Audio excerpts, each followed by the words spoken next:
नमस्कार, मैं रागिनी। स्वागत है आपका। आप देख रहे हैं खबर आप तक। नोटिस देने से भड़के पूर्व विधायक लक्ष्मण छोड़ी कांग्रेस। पूर्व विधायक लक्ष्मण तिवारी आखिरकार कांग्रेस पार्टी से भी नाता तोड़ दिया। उन्होंने न केवल पार्टी से त्याग पत्र दिया बल्कि पार्टी को बुरा भला भी कहा। उन्होंने कहा कि पार्टी का भविष्य अंधकारमय है, पार्टी में काफी गुटबाजी है। बता दें कि लक्ष्मण तिवारी को कांग्रेस में आए करीब 1.5 साल ही हुए थे कि उनका मोह भंग हो गया। सूत्रों का कहना है कि पूर्व विधायक सुखेंद्र सिंह बन्ना को टारगेट में रखकर लक्ष्मण तिवारी कुछ टिप्पणी किए थे। इस मामले को लेकर कांग्रेस पार्टी ने लक्ष्मण तिवारी को नोटिस थमा दिया। नोटिस मिलते ही श्री तिवारी ने पार्टी छोड़ने का ही संकल्प ले लिया।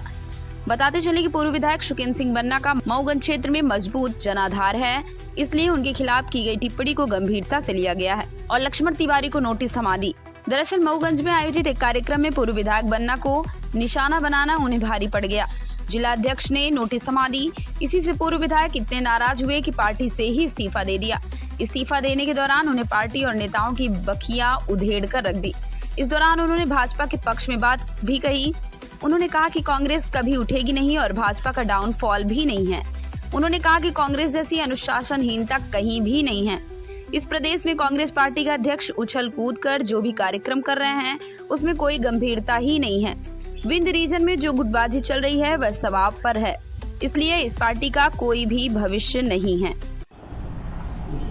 प्रिंट और इलेक्ट्रॉनिक मीडिया के मेरे मित्रों, आज पत्रकार वार्ता करने का एक विशेष प्रयोजन है। 2 अप्रैल 24 को मैं कांग्रेस पार्टी की सदस्यता ग्रहण किया था और तब से निरंतर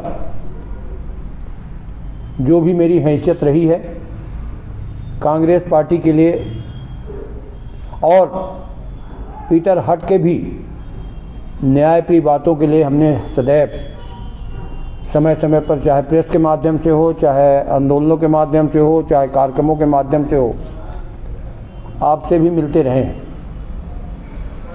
साथियों, यहाँ दुख के साथ कहना पड़ रहा है कि जब सन्निकट था चुनाव पार्लियामेंट का, उसी समय मेरी ज्वाइनिंग थी।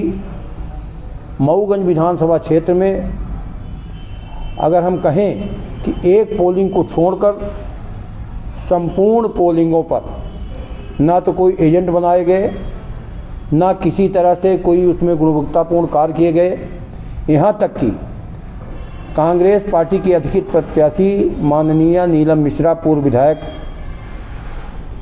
जो अधिकृत प्रत्याशी थी, और उनके पतिदेव माननीय विधायक श्री अभय मिश्रा जी संचालन कर रहे थे। इससे जाना भी जा सकता है कि काम किसने किया, कैसा किया। पर इससे भी बड़ी घटनाएं कांग्रेस के संविधान में वर्णित है कि जब जिले की समन्वय समिति बनेगी, काम करेगी किसी भी राष्ट्रीय दल का या किसी भी दल का, तो उसमें पूर्व विधायक, पूर्व सांसद उस समन्वय समिति के मेंबर होंगे और उस समन्वय समिति के सदस्य भी रहेंगे और उनको प्रॉपर सूचनाएं दी जाएंगी और निश्चित रूप से उस समन्वय समिति में जिला के उन्नयन और जिला के कार्यक्रम में वो भागीदारी भी करेंगे। दुख के साथ कहना पड़ रहा है, बड़े गंभीरता के साथ, कि मऊगंज ज़िले का मैं विधायक रहा हूं और मऊगंज ज़िले के किसी भी कार्यक्रम में ना मुझे कभी सूचना दी गई, ना कभी भागीदारी कराया गया, ना किसी तरह से आमंत्रण दिया गया और ना ही कभी कांग्रेस पार्टी के कार्यक्रमों में भागीदारी कराने का कोई लक्ष्य रखा गया। फिर भी हम इस बात के लिए बहुत व्यथित नहीं थे। मैं एक पार्टी का, आप सब जानते हैं कि मैं एक पार्टी का राष्ट्रीय अध्यक्ष रहा हूं, पार्टी चलाया हूं, पार्टी की गतिविधियां भी जानता हूं। बावजूद इसके कि इन सब क्रियाकलापों में अनुशासनहीनता है। क्या होगी आपकी कल के बाद? अब कल के बाद लोगों के बीच में हूँ, मैं जैसा था वैसे हूँ, जैसे पहले था वैसे हूँ। मुझे कोई इसका गम नहीं है कि मैं किसी पार्टी को। लोकसभा में घूमेंगे? पूरे लोकसभा में घूमेंगे, पूरे लोकसभा में नहीं, पूरे बिंद में घूमेंगे। अब बेईमानों के जो इनका काम है इनको उजागर करेंगे, चाहे वो चुरहट हो, चाहे सिंगरौली हो, चाहे देवसर हो, ये गुटबाजी इनकी हम उजागर करेंगे। और अब तो खुले मन से, जैसा हम खुले मन से कल कहते थे, सामंतवादी शक्तियों का विरोध करने के लिए मैंने इतना बड़ा कदम उठाया है।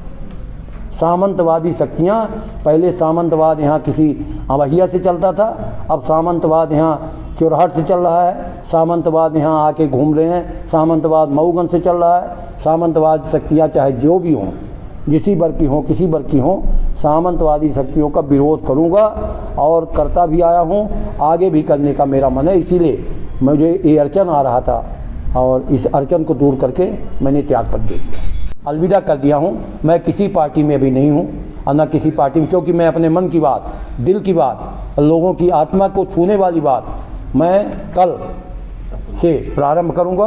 और लगातार हम जैसे पुराने तेवर में, क्योंकि हमारी बोनस लाइफ है और मैं समझता हूँ कि समाज के लिए समर्पित करूँ। बहुत बहुत धन्यवाद। अगर आपकी तरफ से कोई प्रश्न पूछना है तो बताएं। श्राप किसको दे रहे हैं? श्राप ऐसे पापियों को दे रहे हैं जो कूट रचना करते हैं, जो चारों तरफ से बेईमानी करते हैं। कौन से दल के? अब जिस पार्टी में थे उसी दल की बात करूँगा। हाँ, उन्हीं को बता रहा हूँ मैं। भाजपा को तो नहीं दे रहे अभी? अरे भाई, ये भाजपा कांग्रेस का बात ही नहीं, मैंने चापलूसों को मैं श्राप दे रहा हूँ। ये बताइए, कांग्रेस के चापलूसों को रीवा में कार्यक्रम था प्रदेश अध्यक्ष जी का, जी, तो आपको बुलाया नहीं? जिलेवार बैठक थी, आपको उसमें बुलाया नहीं गया? उस पर कभी नहीं बुलाया गया, पिछले दफे नहीं। ये रीवा जिले में बैठक थी, किसकी गलती मानते हैं? गलती मानते हैं प्रदेश अध्यक्ष जीतू पटवारी को, जो इनके साजिश में पड़ा हुआ है, अनभिज्ञ है, यहाँ की लोकल स्तर की राजनीति को जानता ही नहीं है। और 36,000 से वो भी हारा हुआ कैंडिडेट है, जो यहाँ गुणगान करने आते हैं। 36,000 से चुनाव में वो भी पराजित हैं और मुझसे कई गुना वो जूनियर हैं, इसलिए हमको नहीं बुलाया गया। वो यहाँ पर ये कांग्रेस के तथाकथित नेता जो मऊगंज के हैं, उनके इशारे पर, क्योंकि वो भीड़ ढोते हैं, चापलूसी करते हैं और व्यवस्थाएं करते हैं। कौन कौन सी व्यवस्था करते हैं मैं नहीं कह सकता हूँ, परंतु सारी व्यवस्थाओं के लिए वो उनको चाहिए सुख भोग, इसलिए हमको नहीं बुलाया जाता। क्योंकि मैं जाऊंगा तो सही बात कहूंगा, मैं जाऊंगा न्याय की बात करूंगा, मैं जाऊंगा तो संगठनात्मक सृजन की बात करूंगा। ये संगठन कांग्रेस का सृजन नहीं हो रहा है, ये विसर्जन की तरफ ले जा रहे हैं। क्या कोई नई पार्टी में जाने का आपका उद्देश्य है? नहीं, अभी तो हम आपको देख ही रहे हैं कि मैंने कहा है कि मैं अपने पुराने तेवर से लोगों के जन कल्याण के लिए अपनी पूरी क्षमता के साथ मैं काम करूंगा। और जहाँ तक मेरे बारे में लोग कह सकते हैं कि बदलते रहते हैं, तो मैं अन्याय के खिलाफ बोलता रहता हूँ। तो इसको चाहे बदलना मानिए, चाहे इसको मानिए कि हम अपने तेवर पर अड़े हैं। कांग्रेस जिलाध्यक्ष ने किस विषय को लेकर नोटिस जारी किया? कांग्रेस जिलाध्यक्ष को पावर ही नहीं है, वो व्यापारी आदमी है, उसको किसी ने दबाया होगा, कहा होगा, तो निरीह आदमी, मैं उसको निरीह कह रहा हूँ, निरीह आदमी ने नोटिस दे दिया। उसको ज्ञान ही नहीं है कि कांग्रेस के संविधान की धाराओं पर काखा गा 15 की, उस पर कहीं वर्णित ही नहीं है कि वो नोटिस दे ही नहीं सकता। परंतु हो गया, निरीह आदमी किसी कहने पर बताया कि हमको तो दबाव है। अब कौन सा दबाव हो, जाने कौन सा दबाव है। तो आज आप मैं डॉक्टर अमिता सिंह सिवा आरोग्यम हॉस्पिटल में मैं एज ए गायनिकोलॉजिस्ट काम करती हूँ। मेरे हॉस्पिटल में गायनी से रिलेटेड हर तरह की सुविधाएं हैं। सिजेरियन होता है, हिस्टेक्टमी होती है और ओपीडी केसेस भी बहुत अच्छे से देखे जाते हैं। और भी केयर है ओपीडी की, माइनर ऑपरेशंस भी होते हैं। और टाइम टू टाइम जब भी इमरजेंसी होती है, हम 24 आवर अपने हॉस्पिटल में अवेलेबल रहते हैं। एनी टाइम कोई भी पेशेंट अगर फोन पे भी अवेलेबल होता है या व्हाट्सएप पे अवेलेबल होता है तो भी हम उसको पूरी केयर देते हैं। पूरी कोशिश करते हैं कि हमारी तरफ से मरीज को किसी भी प्रकार की समस्या ना हो।